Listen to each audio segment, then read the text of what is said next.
Hi, this is Ankit Tiwari और आप देख रहे हैं मेरा YouTube channel motivation for all. Hello friends, आज का ये वीडियो आरआरबी मुजफ्फरपुर के रिगार्डिंग बना रहा हूँ। एक मेरे दोस्त हैं, उन्होंने एक आरटीआई रिप्लाई मेरे साथ शेयर किया और उन्होंने बोला इसके रिगार्डिंग वीडियो बनाने के लिए। इसमें जो भी डिटेल्स हैं आरआरबी मुजफ्फरपुर के रिगार्डिंग एक स्टूडेंट के द्वारा आरटीआई लगाया गया था, उसका ये रिप्लाई आया है। और इससे पहले मैंने एक कैलकुलेशन किया था आरआरबी मुजफ्फरपुर के रिगार्डिंग, तो उन दोनों को यूज करके और थोड़ा सा जो भी उसमें चेंजेस बदलाव या जो भी आपको दिखता है वो मैं बताऊँगा सारा। और एक बार फिर से इसको सारा चीज़ को समझेंगे। तो इन्होंने ये देख लीजिए, लेटेस्ट है 16/10/2020 का रिप्लाई आया है इनका।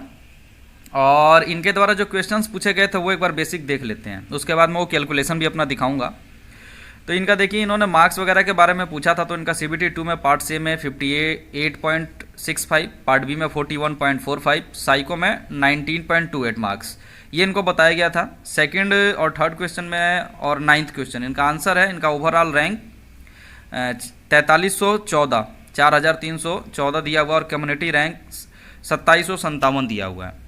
चौथे क्वेश्चन में इनके बारे में इनका ये बताया गया कि इनका दस्तावेज सत्यापन सही पाया गया और इनका medical fitness fit in B1 without glass है, मतलब ये B1 कैटेगरी में फिट है। और इनका डॉक्यूमेंट वेरिफिकेशन भी बिल्कुल सक्सेसफुल रहा है। उसके बाद जो इनका वेटिंग के रिगार्डिंग जो भी क्वेश्चन था, तो देखिए रिप्लाई में क्या आया है कि वेटिंग सूची मेंटेन नहीं किया जाता है। जोनल रेलवे द्वारा रिप्लेसमेंट पैनल की मांग करने की स्थिति में मेरिट वाइज के एक्स्ट्रा अभ्यर्थियों में से कम्युनिटी वाइज मेरिट के अनुसार रिप्लेसमेंट पैनल रेलवे भर्ती बोर्ड द्वारा जोनल रेलवे को अनुशंसित किया जा सकता है।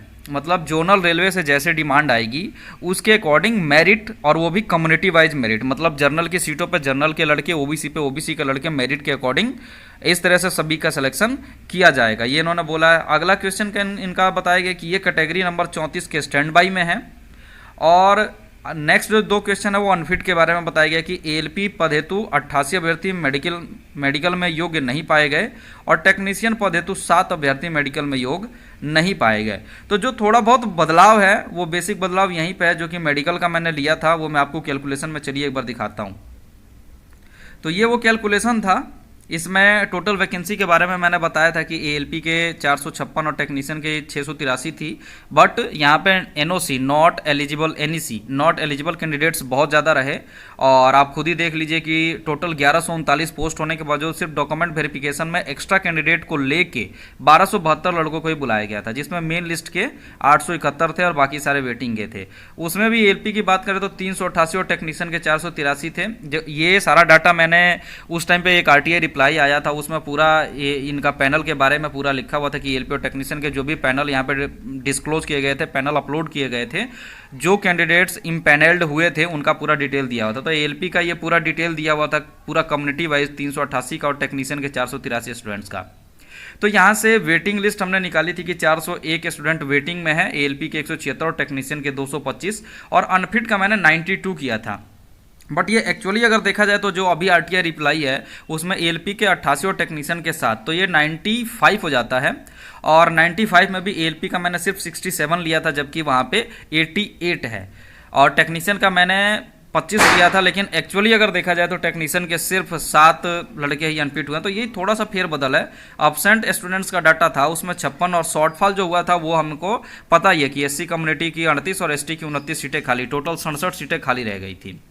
पैनल का साइज आपको पता ही था, जो अलग अलग 3 पैनल आए थे उसका पूरा डिटेल। पैनल 1 में 191, पैनल 2 में 241 और पैनल 3 में जो रिमेनिंग थे उनका आया था 208 ALP का सबका और 242 टेक्नीशियन का। तो इसी तरह से टोटल जो अलग अलग जो वेटिंग स्टूडेंट्स का मैंने निकाला था कि टोटल 564 बुलाए गए थे। और अभी प्रेजेंट में मैंने फाइनली बताया था कि 73 है, बट इस 73 को भी आप थोड़ा सा 5-7 कम ही कर लीजिए तो मुश्किल से मेरे को लगता है 65 से 70 के बीच में ALP के कैंडिडेट आपके वेटिंग में बचे हुए हैं। 60-65 लड़के ही ALP की वेटिंग में हैं। टेक्नीशियन की बात करें तो टेक्नीशियन में 708 टोटल थे DV में, और फाइनली मैंने 180 बताया था। और यहाँ पे हो सकता है कि 180 के बजाय 185 या 190 हो जाए, इससे ज़्यादा कोई फ़र्क नहीं पड़ेगा। तो वो जो भी डाटा था अप्रॉक्स बिल्कुल ये करेक्ट है। और जो मैंने अनुमान लगाया है कि इतना शॉर्टफॉल होगा, अभी जस्ट 1-2 दिन पहले मैंने ECR का जो नया रीअलॉटमेंट हुआ है डिवीजन का वो भी मैंने आपको दिखाया। तो जो प्रॉब्लम चल रही थी यहाँ पे ALP की वैकेंसी की वो धीरे धीरे अब खत्म हो गया है। ECR का तो एटलीस्ट सारा का प्रॉब्लम खत्म हो चुका है। और अब रांची पटना और मुजफ्फरपुर, इन तीनों बोर्ड की तरफ से मेन लिस्ट के जितने भी स्टूडेंट्स हैं उनको इम्पैनल्ड किया जा चुका है और अब ये परेशानी समाप्त है। तो अब वेटिंग स्टूडेंट्स नॉन टर्नअप के लिए अपना डिमांड रख सकते हैं और बहुत जल्दी होपफुली आपका रिप्लेसमेंट पैनल भी जारी किया जाएगा। तो ये सारा था, पूरा कंप्लीट इन्फॉर्मेशन था भाई के कहने पे। बाकी मैं कोशिश करूंगा कि इसमें जो टेक्नीशियन के ये 180 मैंने बताए हैं और एएलपी के जो 73 बता रहा हूँ, इनको कम्युनिटी वाइज भी अगर मैं ब्रेक कर पाऊँ, जैसे कि एएलपी में तो आपको पता है कि वहाँ पे SC ST के कोई कैंडिडेट नहीं है, उनकी सीटें वैकेंट रह गई हैं। तो एएलपी में तो जनरल और OBC के ही लड़के वेटिंग में हैं। तो मैं कोशिश करूंगा कि इंडिविजुअली अगर बता पाऊँ तो बहुत जल्दी उसका भी वीडियो में लेके आऊँगा, अगर ये कैलकुलेशन हो पाता है तो। ऐसा ही सिम टेक्नीशियन का भी करूँगा कि जर्नल में कितने लड़के वेटिंग में हैं, OBC में कितने हैं, SC ST में कितने लड़के वेटिंग में हैं, ये कोशिश करूंगा कि मैं बना दूं।